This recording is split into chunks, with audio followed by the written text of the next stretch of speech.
icon. Should I have to do Just make sure you're sharing the right screen though. So click on share where here? Yeah, and then just click on the screen. this one. Yeah. So what Go. they're gonna do? Good. Now just turn this on. But that's very Maximize interesting that. from flow. Shaheen is coming here. Regular insulin for hours. Oh my God. Yeah, he was a severe, he was debated because of that. It was undetectable blood sugar. That's all by mistake. But it's not It needed. was not his patients. So that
So Trabosid is here, we can.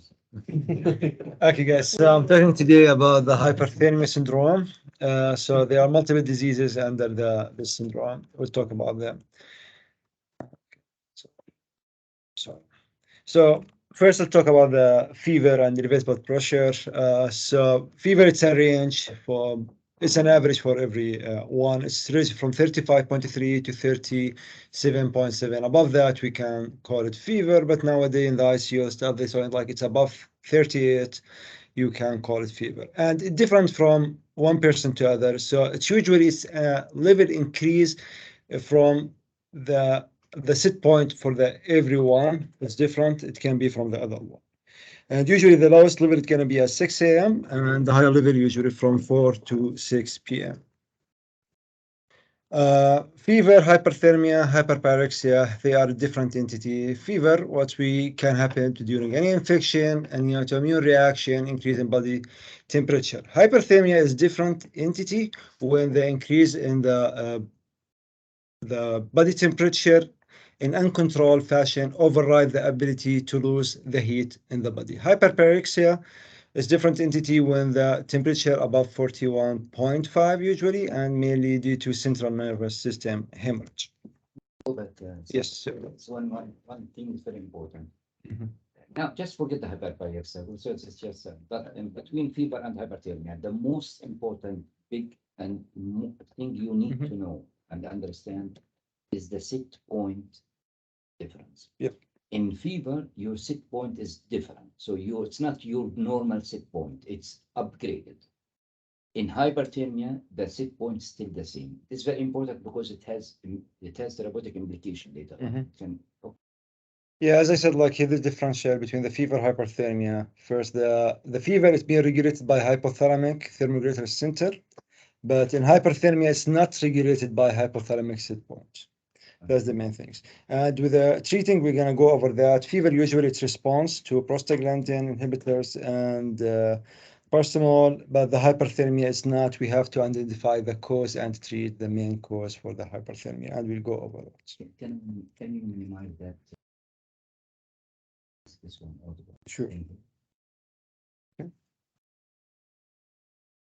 Treating fever as usual, as I said before, it's aspirin, NSAID, Tylenol. It can be cooling blanket, and sometimes we can do the intravenous fluid, and we have to avoid the central line in the most of cases because they're close to the heart when we give cold saline. What happens When we if you could call saline through the central line? small arrhythmia. Yeah. Because you have one side hot and the other side is cold. The heart will look like a battery. You have a voltage difference. It will have, I mean, the heart is electric stuff, and if you build up anything which will make a voltage difference, you're very much prone to arrhythmia because it's going to be a battery, definitely. I mean, and one of the ways you kind of can generate electricity is by the temperature difference between two surfaces. So this is how you actually can generate it. So the heart will be at that time like your battery. Right, yeah. Sure. So for hyperthermia syndrome, four entity I'm going to talk about: the heat stroke, neuroptic malignant syndrome, malignant hyperthermia, and serotonin toxicity. We start with heat stroke. It is defined and elevated core body temperature, usually above 40.5, with associated central nervous system dysfunction. There's two types of it, as the classic heat stroke and the exertional heat stroke. The classic one, or non-exertional, it's usually we find it in the extreme age due to anatomical disability or physiological changes that the person can be away from the heat source or due to another physiological or dysfunction to regulate his temperature. Exertional heat stroke is different, usually to the young people, newly military persons who involve in the military, and they are engaged in the heavy exercise, usually during the period of summer or high temperature. For marathons, during marathons. Marathons, yeah. Yeah, athletes. Yeah. Pathophysiology, usually body temperature maintained with a narrow range by balance heat load with heat dissipation. Body heat load results from both metabolic process and absorption of heat from the environment. Core temperature rise, preoptic nucleus, and the anterior hypothalamic stimulate efferent fiber in the autonomic nervous system to produce sweating and cutaneous vasodilation. So these are the main things anybody can lose the heat through is the vasodilation and lose through the sweating or evaporation. Temperature elevation accompanied by increase in oxygen consumption and metabolic rate, which result in hyperapnea and tachycardia. Usually also with a heat stroke, when the body temperature is elevated, the body itself is trying to do the vasodilation in cutaneous, and all the blood will be avoided from the internal organ and going to the skin, and sometimes that can lead to other damage internal organ, especially when we have splenic circulation contraction. Risk factor, usually factors with increased mortality when the patient came with heat stroke, degree of the temperature elevated, increase with mortality, time to initiate the cooling measure, number of organ system being affected, and if the patient present with anuria, cardiovascular failure, or DIC. And other factor can increase the risk if there's extreme of age, as we said before, pregnancy, obesity, dehydration resulting from inadequate water intake, or other comorbidity like diabetes, cardiovascular disease, and alcohol abuse. Clinical presentation and patient came. First of all, the body temperature will be elevated, as we said, above 40.5. and they're associated with the central nervous dysfunction, altered mental status, tachycardia, tachypnea, other evidence on the labs with acute kidney injury, DIC, and rhabdomyolysis was one of the common. Diagnosis, as we said, usually it's mainly in the history, and all the other workup, it just give you how it's bad it is, but not the diagnosis itself. And for sure, we have to rule other differential because other stuff, it can be coincidence together, like if sepsis going on with a heat stroke. Evaluation, we said like corporal temperature, all the blood workup can be ordered and follow. It's the same things here. Is the differentiation between the classic and the exertional temperature? Both of them will be elevated. Usually the exertional one, it will be more severe. And in the young people, hypoglycemia and DIC is more common with them, and rhabdomyolysis. Complication, respiratory dysfunction, arrhythmia due to electrolyte dysfunction, hypotension, seizure can be happened, rhabdomyolysis, AKI, hepatic injury, and DIC. Management, usually ABC, you're gonna evaluate the airway, the breathing, circulation, IV fluid, and the other step will be is the cooling the patient, and we're trying to drop the temperature to below 38.8, and after that you can go slowly. What's the most effective way and easy way to cool patients? The easy and effective and least and the most safe one. IV fluid. Cooling blanket we can do. Like Yeah. convection, like Bat. fan. Fan, Induction just cooling. get something soak, some like towels in water, in like water temperature, like normal body, Tap water.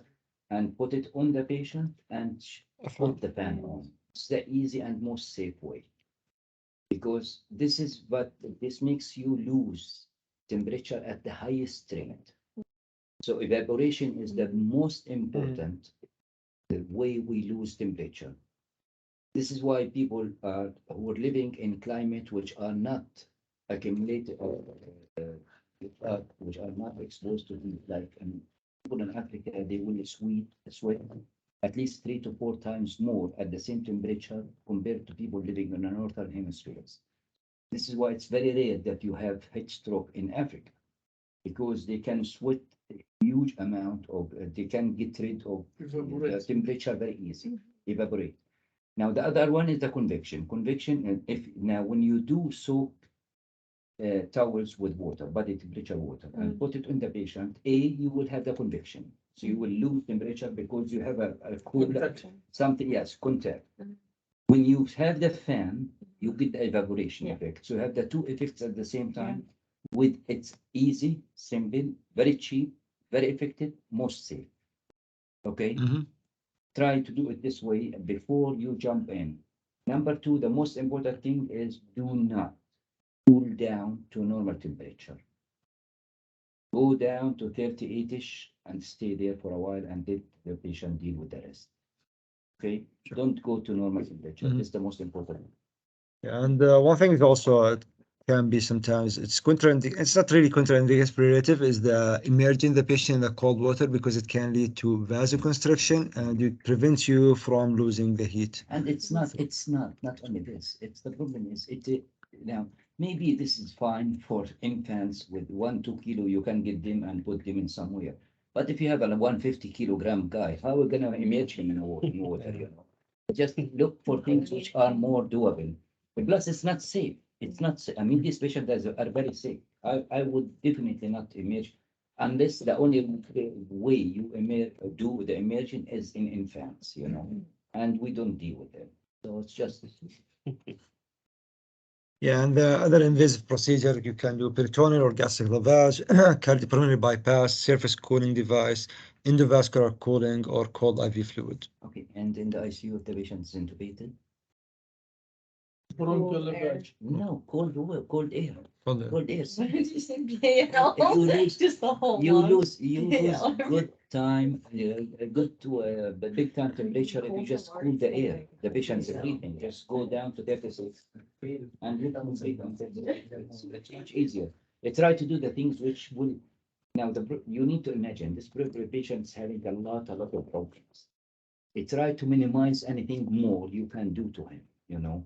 Go by the easiest things, you know.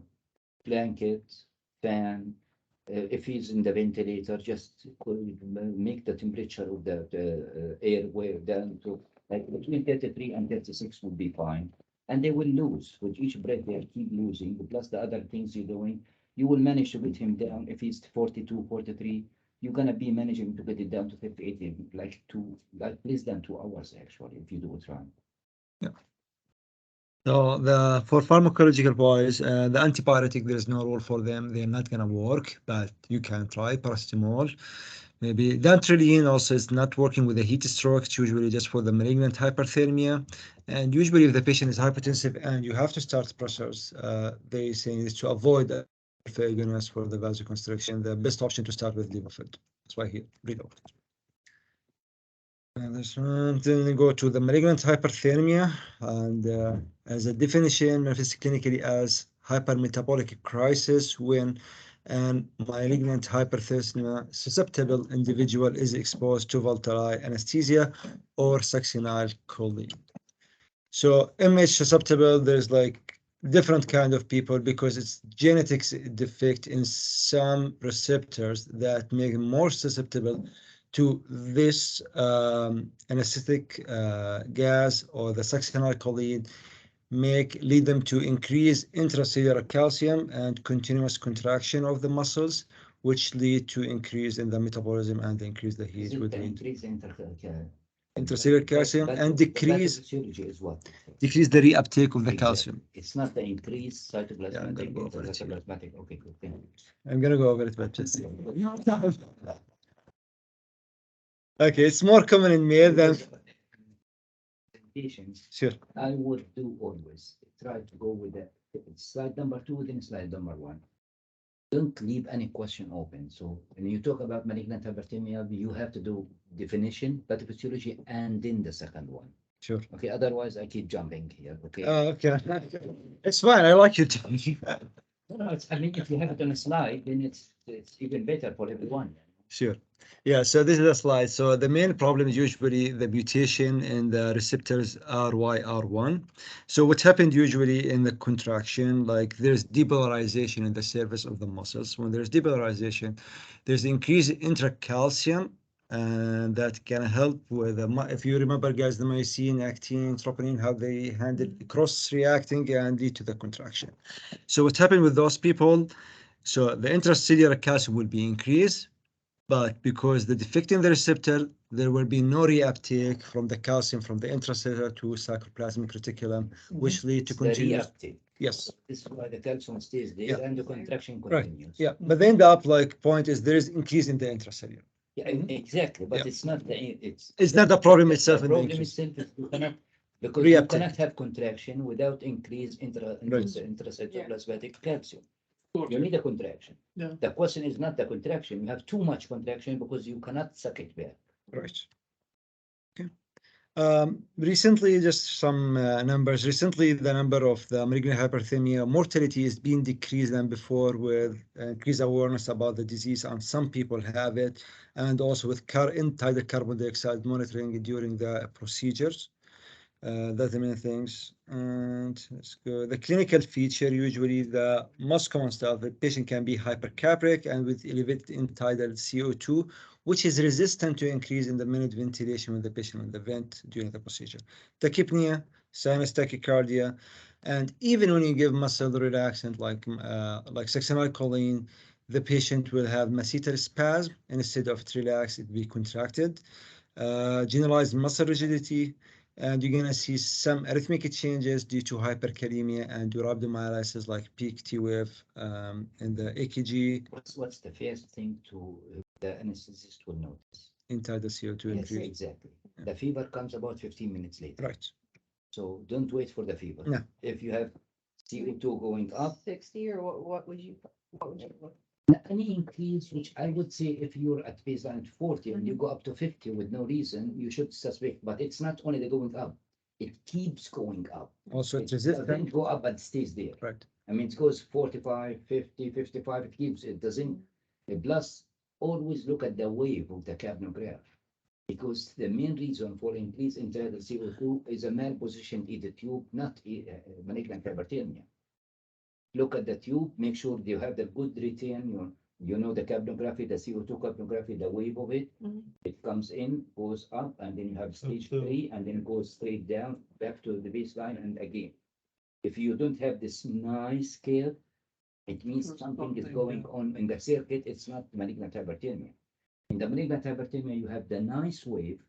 The only thing is, every time it goes down, it doesn't go down to the zero line again. The zero line keeps building up, and the gap keeps building up. This is very, very, So you just- don't see it in something else. Yes. What? Very suggestive. of Very it, yeah. suggestive, yes, And- exactly. But still, first thing you do, you look at the circuit. Yes. It's the first thing you do, and look, make sure your T2 tube is still in the, is not, didn't go to the right side. Because what, if you ventilate one lung, you will have dead space ventilation. If you have a massive PE, you will have the same story. So these are the things which you need always keep. But first thing, look at the tube before you do anything. And usually there is a resistance to increasing the minute ventilation. Yes. So whatever you're doing is it keep building up. Keeps going up. Yeah. Yeah. Delayed sequence, it can be the rhabdomyolysis and the IC also can happen. Laboratory finding, as we said before, all the metabolic acidosis, respiratory acidosis, hyperkalemia, rhabdo, elevated creatine kinase, myoglobin, and DIC, it can be end. And then we talk about this lab finding. Diagnosis is mainly about the clinical suspicion and increase in the end-tidal carbon dioxide, and there is no test to confirm it at the spot. The acute management. So initial step, whenever you recognize it, I mean, that's not gonna be with us unless we are intubated someone, we do succinylcholine, but usually this for anesthesia and OR. So they have to call the help, and there is MH cart that contain the dantrolene and all the medication they have to try to reverse it. We'll talk about them, and they have to notify the surgeon and stop the triggering agent, which is the most important things, and oxygenate the patient. For dantrolene, even us in the ICU, if we use succinylcholine, that happened to us. The loading dose is 2.5 milligram kg IV. We have to get loading dose, and we can keep repeated every 5 minutes to reach level 10 milligram IV. 10 milligram IV per kg. But also we have, if we reach 10 milligram and we are not seeing something reversal, so we have to think in something else going Yeah, on. it doesn't. But some people, like if young people, really muscular, heavy muscles, so it may be they reach more than 10, they need more. Because it's all depends on the muscles, how they produce the contraction. We talk about the laboratory finding the hyperkalemia tuberculosis, all that should be corrected, cardiovascular support, and cooling the patient, as we said, isotonic crystallite, and monitoring urine output. So those people, it's not going to be resolved with the dantrolene directly. They're going to be continue to be intubated, sent to the ICU, and the continuous monitoring. That's here become our job. So dantrolene itself can be done as a drip, or it can be given as a low boluses every 4 hours. If you're gonna be it's a drip, it's gonna be 0.25 milligram kg hour continuous drip, but at least we'll say 24 hour. And you start to wean down the medication when you saw metabolic stability for 24 hour, core body temperature less than 38, creatine kinase become decreasing, or at least plateau is not increasing, and there is no evidence for myoglobinuria, and muscle is no longer rigid. And that time we start to wean the dantrolene. The other syndrome is, yeah, question. The Sorry. best thing you do to avoid it for us, I mean, Yes. anesthesia, do not use salicylate. Yes. Yeah, I It's don't not like it. for us. ED like It's it. Just The some- emergency. It's for anesthesia, Mhm. not for ICU physician. Yeah. You guys need to be familiar with the bicoronium, rocuronium, Yeah. cisatriconium, whatever. Mhm. But do not, because our patients are not somebody coming Yeah. for elective Healthy, surgery. yeah. Exactly, they're not healthy. You know, there's somebody who's coming in with many problems. So they will have renal failure, liver failure, acidosis, DIC, Septic whatever to shock. start with, septic shock. So, and the problem with SACS is, if you have somebody with AKI or at risk of AKI, he might die with a one dose of SACS. This is all what it means. To put him in from potassium from 5 to 6, Yeah. it can go within seconds, actually, you know. Do not do it. Just now in the ED, it's as long as it's not us, I don't. Yeah, feel they that use it's, it you a know. lot. So I know they use it a lot. But I don't know why. Yeah, me It's, too. It's your name, you call Yeah. them an Yeah. intubation device. you Yes, talk about- exactly. And still they come with their socks, and which I don't, No. because they kind of programmed. This is a patient who's coming for elective intubation to the hospital because he has nothing better to do except of going to septic shock and comes to you, you know. Yeah. It's, but don't use it. Don't use it. I mean, if somebody else does it, that's fine, but. Not for us, yeah. Yeah. So what about if, so the person has received these things, they have, we think, the malignant hyperthermia.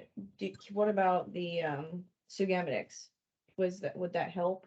Like reversing the anesthetics and things like that? It It's doesn't help not, at all? I don't think it's, the hyperthermia doesn't happen because of the. No, but like to get rid of the it's- thing. It's triggered. Yes, triggered it's the- endoplasmic it's reticulum, that. you know. So the Okay. problem is. Intracellular. It's good question. Yeah. Giving antidote Yeah, will not reverse the No. problem. it doesn't. help. What happens is the isoflurane or Mhm. halothane or SUX will just trigger and you're done. All what you're dealing with is the post action, you know. Okay. So even if you get rid of whatever was on, because the first thing you do actually, you stop what you're doing. Yeah. But if you don't treat, it doesn't mean. Okay. But it's good, very good question because it's the etiology is something. I mean, the shot is already out. You're done.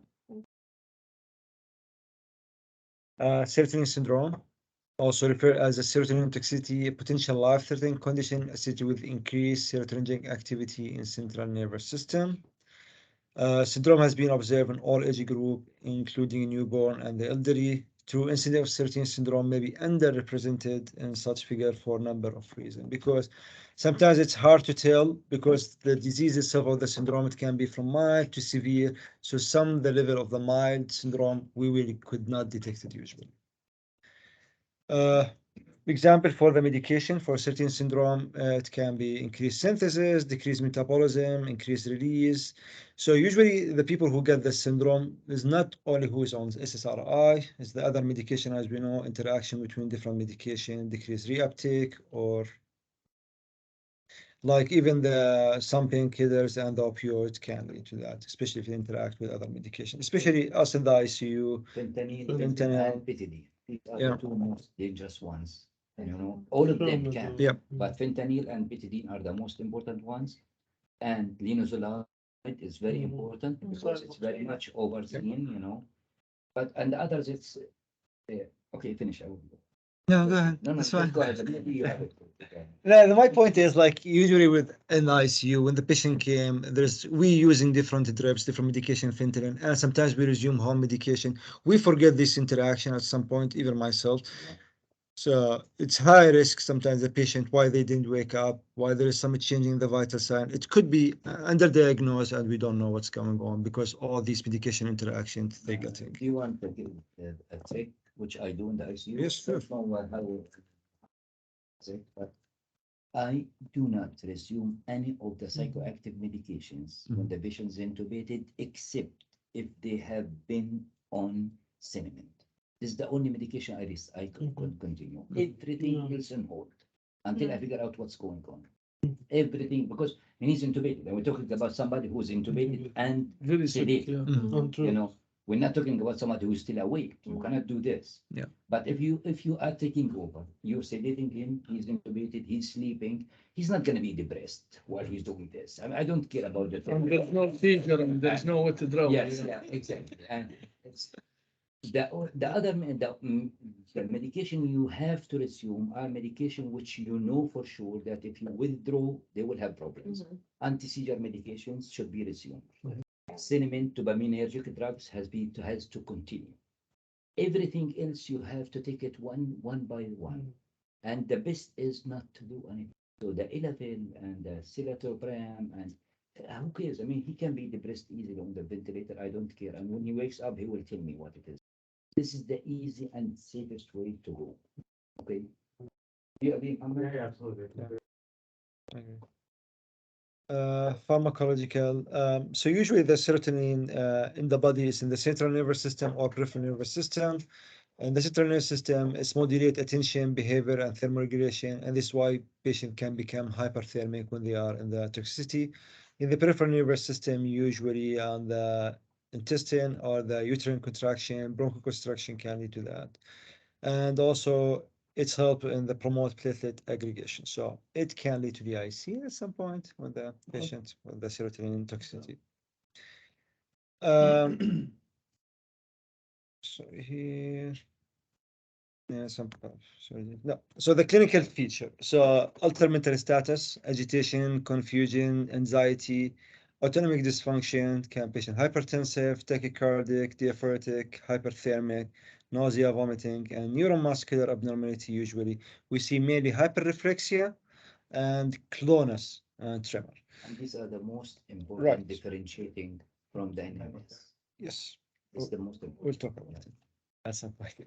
And the serious complication can be to rhabdomyoglobinuria, metabolic acidosis, renal failure, seizure, and can lead to death. The laboratory evaluation as all these syndromes, you have to do all this from CBC and CMP, all the stuff, not only to diagnose, because it's mainly to rule out other differential cause before we blame on like serotonin toxicity. There's something we call the Hunter criteria to see if there's a toxicity really. So first things you want to see if the patient is really taking any serotonin, can increase serotonin medication to stop the reuptake, increase the production. So we have to make it at the first level. If the patient is not on any of these medications, so probably there's something else going on. If yes, he's taking that, so you're gonna take a look if there's a clonus. If there is a spontaneous clonus, more likely it's a serotonin syndrome. It's done. Yeah. Spontaneous clonus with, provided he is presenting with altered mental status and fever. And he takes serotonergic medication. And if he has the presentation, Mhm. and the most two important clinical presentation is altered mental status and fever. Mhm. Both of them don't have to be very significant. I mean, he doesn't have to be running naked in the street to AMS. You know, it's if the family tells you he was not like this Altered, yesterday, he's altered. And fever should not be high. It could be any fever. You know, Above 30. and the most important is the presentation is subacute presentation. It cannot be going for years or months or weeks. It has to be within days. And they will tell you 2 days ago he was fine and today he's like this. Mm.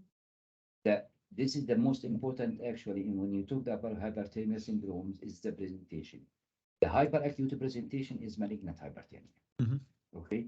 The acute subacute presentation is serotonin syndrome. It's days, hours to days, 6 hours to 48 hours. Okay, this is how it happens. Mm. It doesn't sometimes 3-4 days, but no longer than this. The neuroleptic malignant syndrome, the most important is the duration. It's almost never below a week or 5 days. You always take the history. If the patient is coming telling you or the family that he's been doing fine 2 days ago, and now he was in serotonin medication, and he has little fever, and he's altered, and he does have clonus, you're done. Okay, this is the best clinical scenario you can get. Usually you don't, because it's either the family doesn't know what's going on, or the patient's kind of knows what's going on. But if you have this is the very classic. Sure. Yeah, this algorithm is really good. So as you said, like if there is no spontaneous clonus, you go and see if there's an inducible clonus and 2 of the 3, agitation, diaphoresis, or hypertonic and increase body temperature above 38. So this serotonin syndrome. If none of those happened, if there's a tremor and hyperreflexia, yeah, it's high possibility it becomes serotonin syndrome. If no, the more likely is not. You wanna. And management, for sure, we're gonna have to discontinue all the steronic agent and supportive care, as we said before, ABC, airway, breathing, circulation, and try to control the hyperthermia, control the autonomic instability, and sedation. And benzodiazepine we can be used.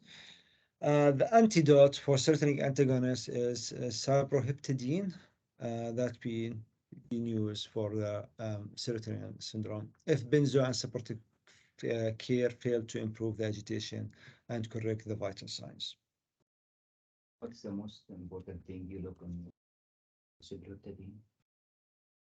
Like a side effect? Most important thing to keep in liver toxicity.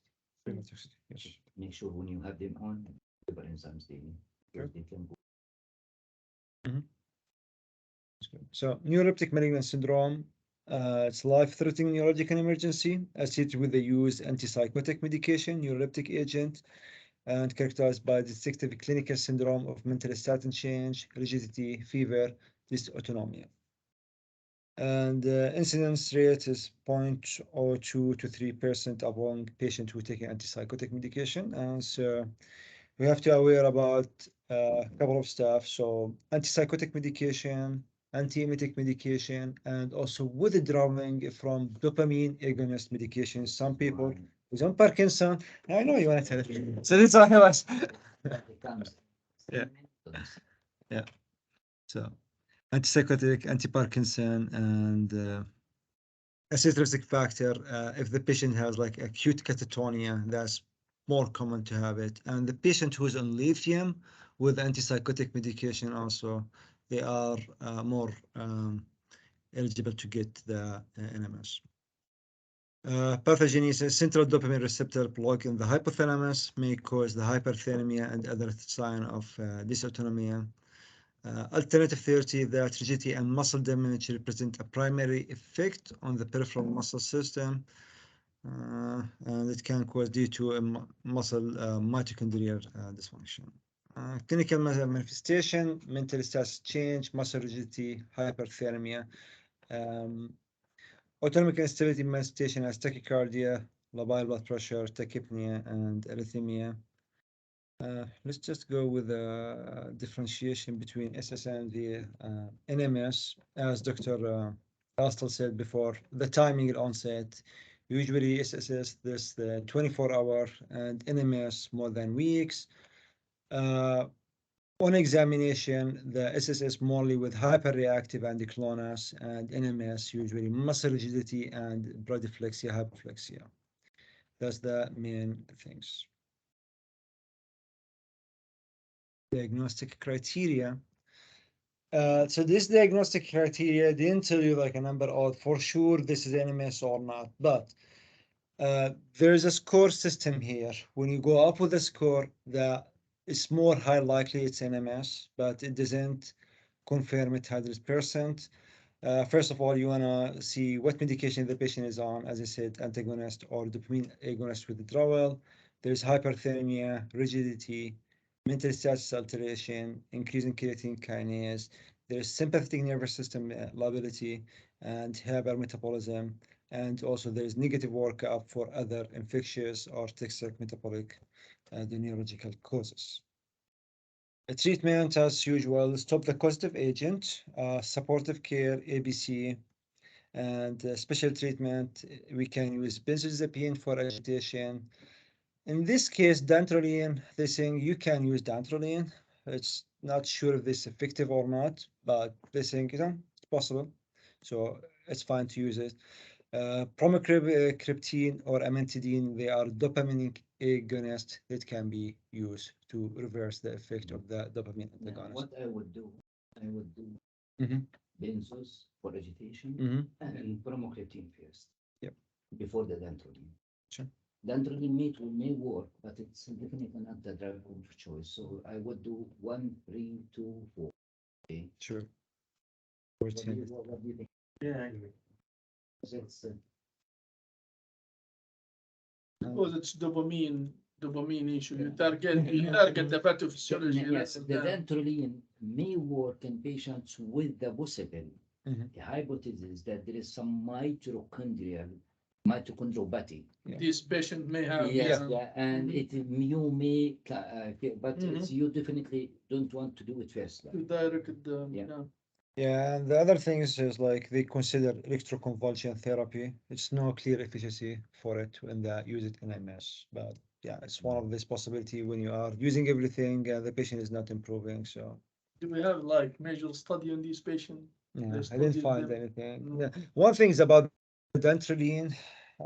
They didn't see much benefit from the dantrolene, but they saying they used the dantrolene. It wasn't like a blind trial, but they use it for the more sick people. But the outcome was a big difference. But because the people to start with was Maybe they look retrospective. Other thing, how long do you treat on this is the most important question actually, not to get them out. Mhm. It's relatively easy to get them out unless they're very sick. Mhm. Relatively easy to get them out. Like if you have somebody with acute serotonin syndrome and you start ciprofloxacin, how long do you continue ciprofloxacin? It's the most important. And That it what's gets better. Right. what's the strong what's the point you say I need to use cyproheptadine? Cipro is once it's more than mild. It's more than just little bit of lowness and little bit of AMS. You need to do Cipro, especially when you think it's the indication is kind of little bit clearer. Then the question is how long do you continue? Why is this important? If you especially in MS, Mhm. in ciprofloxacin, maybe it's kind of clear or more or less. It's like a week after they get better. You can from the second or third day you start cutting down. Within a week you're off. In MS, it's very important if you have them on a bromocriptine. Mhm. It depends on what triggered it. If the trigger was like the bone neuroleptics, Mhm. then you have to give it for 21 days. Okay. Makes sense? You know, I mean, we have these IM injections for The people. debuff. If it's the MS is caused by these IM medications, people what it's called, let's say, you have to continue it for at least 21 days. Okay? If it is the oral medication, you have to continue it at least for 2 to 3 times the half-life of that medication the patient was taking. And every half-life is different. Okay. So after the patient's better, you give 2 to 3 half-lives continuation. For depot, least time is 21 days, the least time. Very important message for maybe it's not our problem because we discharge the patient from the ICU out, but it's gonna be your problem in the boards because they will ask you this stupid Right. question. Yeah. Any more question, guys? Well done. Thank you. Thank you, very good. Thank you.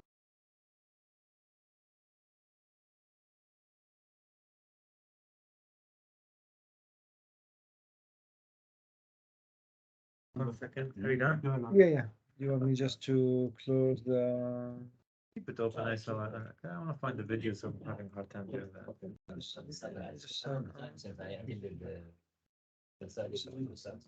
Lectures, yeah.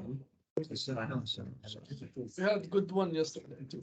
Didn't close the recording. Still Close the recording. recording. Okay, thanks. Because we have more than one. Yesterday wasn't the pressure control versus volume control. A lot of